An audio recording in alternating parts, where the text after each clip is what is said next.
अल्हम्दुलिल्लाहिल्लज़ी हदाना लिहाज़ा वमा कुन्ना लिनहतदिया लौला अन हदानल्लाह वसल्लल्लाहु अला सय्यिदिना व नबिय्यिना व मौलाना व मुर्शिदना व सनदना व हबीबना मुहम्मदिन आलिहि व सहबिहि व मन तबिअहुम बि इहसानिन इला यौमिद्दीन अम्मा बअद क़ाल रब्बि इश्रह ली सदरी व यस्सिर ली अमरी वहलुल उक़दतम मिन लिसानी यफ़क़हू क़ौली वजअल ली वज़ीरम मिन अहली रब्बि ज़िदनी इल्मा रब्बि ज़िदनी इल्मा रब्बि ज़िदनी इल्मन।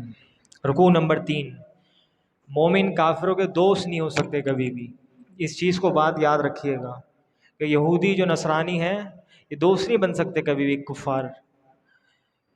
अल्लाह ने फरमाया ना कि ये मोमिन, ये जो यहूदी है नसरानी है, तुमसे कभी भी राज़ी हो ही नहीं सकते हत्ता तत्तबिअ मिल्लतहुम।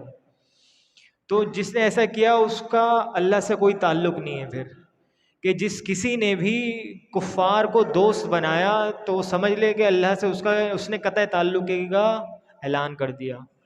अगर जान का ख़तरा हो तो फिर ज़ाहिरी तौर पर दोस्ती की जा सकती है, लेकिन बेहतर यह है कि इंसान काफिरों से डरने के बजाय अल्लाह से उम्मीद लगाए, सिर्फ़ और सिर्फ अल्लाह रब्बुल इज़्ज़त से उम्मीद लगाए। रुकू नंबर 4, अल्लाह बग़ैर असबाब के भी अता करता है। बड़ा ही दिलचस्प वाक़या अब यहाँ पे आता है। हज़रत मरियम अलैहिस्सलातु वस्सलाम की जो वालदा थी, उन्होंने मन्नत मांगी कि अल्लाह ताला के जो भी मेरे घर पे औलाद पैदा होगी तो मैं उसको तेरी राह में वक्फ़ कर दूंगी। अल्लाह रब्बुल इज़्ज़त ने उनको बेटी अता फरमा दी। जब वो बेटी सामने आई तो कहती है कि अल्लाह मैंने तो लड़के की मन्नत थी, ये तो तूने बेटी अता फरमा दी है। अल्लाह ने फरमाया अल्लाह जिसको चाहता है बेटी देता है, बेटियां देता है, उसके लिए कोई वो नहीं है मुश्किल। क्योंकि इंसान का एक जहन बना हुआ होता है कि बेटे जो होंगे ना, हम उनको इस काम में लगाएंगे। लोग सोचते हैं ना, औलाद शादी होती है फिर सोचते हैं, फैमिली प्लानिंग करते हैं कि यार बेटा हुआ तो मैं उसको इंजीनियर बनाऊंगा, डॉक्टर बनाऊंगा, ये करूंगा वो करूंगा, बेटी हुई तो ये करूंगा। तो ये भी एक जहन था कि अगर बेटा हुआ तो मैं इसको अल्लाह तेरी राह में वक्फ कर दूंगी। लेकिन अल्लाह रब्बुल इज़्ज़त ने बेटी अता फरमा दी। फिर अल्लाह ने साथ ही बशारत दी कि इस बेटी जैसी कोई बेटा हो ही नहीं सकता था, मतलब मरियम अलैहिस्सलाम। अल्लाह ने इसे तमाम जहान की औरतों पर फजीलत दे दी। किनको? मरियम अलैहिस्सलाम को। फिर वो अपनी ज़िंदगी के अंदर थी।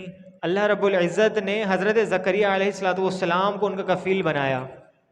तो हज़रत ज़करिया जब भी उनके हुजरे में जाते थे तो अलग अलग रंग के फल देखते थे। कोई मौसम नहीं है लेकिन फल पड़े हुए हैं।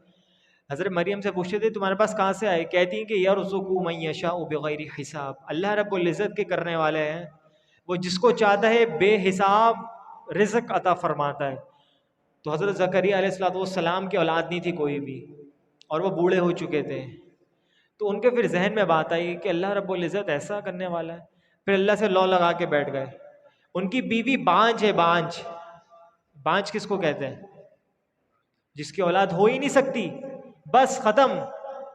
लेकिन कि अल्लाह रब्बुल इज़्ज़त से दुआ कर रहे हैं कि अल्लाह तो मुझे बेटा अता फरमा दे। दुआ भी क्या, बेटे की। अल्लाह रब्बुल इज़्ज़त ने इस भरोसे पर, इस तवक्कल पे क्या करा, यहया अलैहिस्सलातु वस्सलाम को अता फरमा दिया। हज़रत ज़करिया का बेटा आ गया। ज़करिया भी नबी थे और यहया अलैहिस्सलाम भी नबी बन गए। तो अल्लाह रब्बुल इज़्ज़त को मैंने बताया किसी असबाब की ज़रूरत नहीं है। अगर अल्लाह बगैर असबाब के अता फरमाते हैं, इंसान मांगने वाला बने बस। रुकू नंबर 5, हज़रत ईसा अलैहिस्सलाम की विलादत, मौजज़े और पुकार। कि मरियम अलैहिस्सलाम की शादी नहीं हुई थी, तो अल्लाह रब्बुल इज़्ज़त ने जिब्रील अमीन के ज़रिए उनके गिरबान के अंदर फुकवाया। उन्होंने फूका तो उससे क्या हुआ, वो हामला हो गई थी। कुरान के अंदर तवील किस्सा मौजूद है ये। फिर हुआ ऐसा कि लोग कहने लगे कि लोगों के डर से अल्लाह रब्बुल इज़्ज़त ने मरियम अलैहिस्सलाम हुक्म दिया कि तुम इस पेड़ पे चले, वहाँ पे आके तुम रहो जब तक विलादत नहीं हो जाती। तो अल्लाह रब्बुल इज़्ज़त ने मौजज़ाना तौर पर ईसा अलैहिस्सलाम की विलादत फरमाई। ये दोनों, आदम अलैहिस्सलाम और हज़रत ईसा अलैहिस्सलाम, अल्लाह ने कुन कहा हो जा, वो हो गए।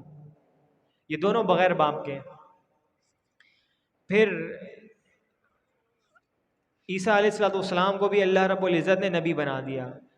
रुकू नंबर 6 में हज़रत ईसा अलैहिस्सलाम के आसमान पर उठाने जाने का बयान है कि हज़रत ईसा अलैहिस्सलाम को तसल्ली दी गई कि अल्लाह उनकी हिफाजत फरमाएगा, उन्हें आसमान पर उठा लेगा और दुश्मन को दुनिया और आखिरत में अजाब से दो चार करेगा। जब उनकी कौम उनके खिलाफ हो गई तो उनकी कौम ने फैसला किया कि इनको फांसी पे लटका दिया जाए, जो आज इतना मशहूर है ना, स्लेब जिस नाम से वो कहते हैं ये लोग। ये ईसाई तो ये समझते हैं कि, और आज तक अपने इस गुनाह की माफ़ी मांगते हुए आ रहे हैं। अब इनके कोई गुनाह की माफ़ी नहीं है। बस अब जब ये ईमान लेकर आएंगे, और यहाँ पे एक बात मैं बताता चलूँ कि कुर्बे क़यामत के करीब, जब क़यामत करीब आने वाली होगी, नबी अकरम सल्लल्लाहु अलैहि वसल्लम की अहादीस से हमें पता ये चलता है कि हज़रत ईसा अलैहिस्सलाम का नुज़ूल होगा। किसको ख़त्म करेंगे? कोई बताएगा मुझे? किसको ख़त्म करने के लिए आएंगे? दज्जाल को। इमाम मेहदी और हज़रत ईसा अलैहिस्सलाम दोनों मिलकर किनको? दज्जाल का खात्मा करेंगे, उसको कत्ल करेंगे। तो फिर ईसाई जब होंगे उस वक्त के मुसलमानों के साथ मिल जाएंगे, क्योंकि जब देखेंगे, और नबी अकरम सल्लल्लाहु अलैहि वसल्लम ने फरमाया हज़रत ईसा अलैहिस्सलाम एक उम्मती की हैसियत से आएंगे इस कौम के अंदर, नबी की हैसियत से नहीं होंगे। बस जो नबूवत थी वो ख़त्म हो चुकी है, नबी अकरम सल्लल्लाहु अलैहि वसल्लम पर आके नबूवत का दरवाज़ा बंद हो चुका है। अल्लाह के नबी इस्लाम ने ये फरमा दिया था कि अगर मेरे बाद कोई नबी होता तो वो कौन होता? उमर रज़ियल्लाहु ताला अन्हु। इतनी फजीलत है उमर की। लेकिन नहीं, अब कोई भी नबी। हज़रत ईसा अलैहिस्सलाम आएंगे, दज्जाल को कत्ल करेंगे, फिर उसके बाद 40 साल तक आता है रिवायत के अंदर के मुसलमानों की हुकूमत कायम रहेगी, हर तरफ सुकून होगा, अमन होगा। रुकू नंबर 7, दावत की बुनियाद मुश्तरका बातों को बनाओ, कि हमको दावत देनी है अहले किताब को जो उनमें और हम में सेम है चीज़ें। कुल या अहलल किताब तआलू इला कलिमतिन सवाइन बैनना व बैनकुम। अब क्या क्या चीज़ें सेम है? कि अल्लाह के साथ किसी को शरीक नहीं करेंगे। ईसाई करते हैं ना, यहूदी भी करते हैं। ईसाई क्या कहते हैं? कोई मुझे बताएगा ईसाइयों का अकीदा क्या है? ईसा अलैहिस्सलाम नाऊज़ु बिल्लाहि मिन ज़ालिक अल्लाह के बेटे हैं, ये ईसाइयों का अकीदा है। अल्लाह रब्बुल इज़्ज़त ने इंजील में तो ये नाजिल नहीं करी चीज़ें, बल्कि इंजील में तो ये हुआ था कि अल्लाह के साथ किसी को शरीक नहीं ठहराना है, और कुरान में भी यही है। और इसके हर हुक्म के सामने सर तस्लीम खम करना है। मेरी बात की कोई अहमियत नहीं है जब अल्लाह रब्बुल इज़्ज़त का हुक्म आ जाए। और जब किसी फरीक को दावत देनी हो तो दावत की बुनियाद ऐसे नुकात को बनाया जाए जो दोनों फरीकों के दरमियान सेम हो, मुश्तरका हो, तब दावत असर करेगी। रुकू नंबर 8 पर आ जाए, यहूदियों की साजिश और गुमराही। कि उन्होंने एक साजिश और गुमराही का जिक्र आया यहूदियों के यहाँ पर। इस बात पर शदीद गुस्सा था कि जो भी मुसलमान होता वो इस दीन पर कायम रहता, डट जाता उस पर।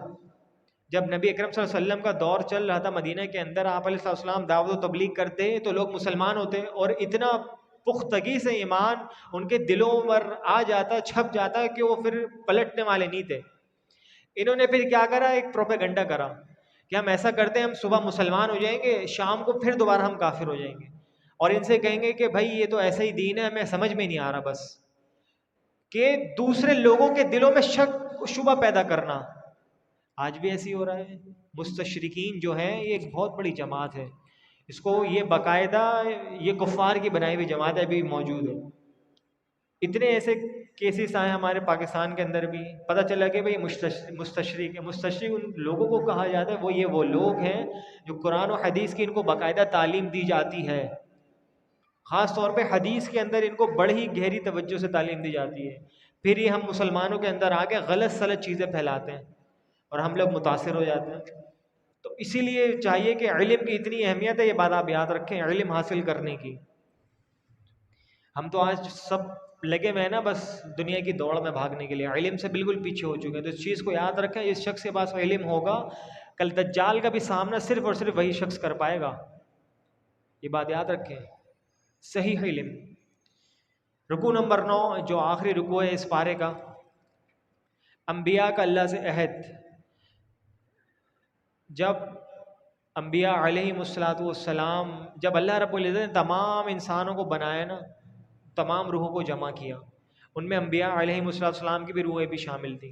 तो अल्लाह ने उन सब अंबिया से अहद लिया कि मैं जब अपने रसूल को, अपने नबी को भेजूंगा इस दुनिया में, वो आखिरी नबी होगा, तुम सब ने उसकी उसका साथ देना, उसकी इत्तिबा करनी है। सब ने एकदम होकर कहा भला और अब हम करेंगे इत्तिबा उसकी।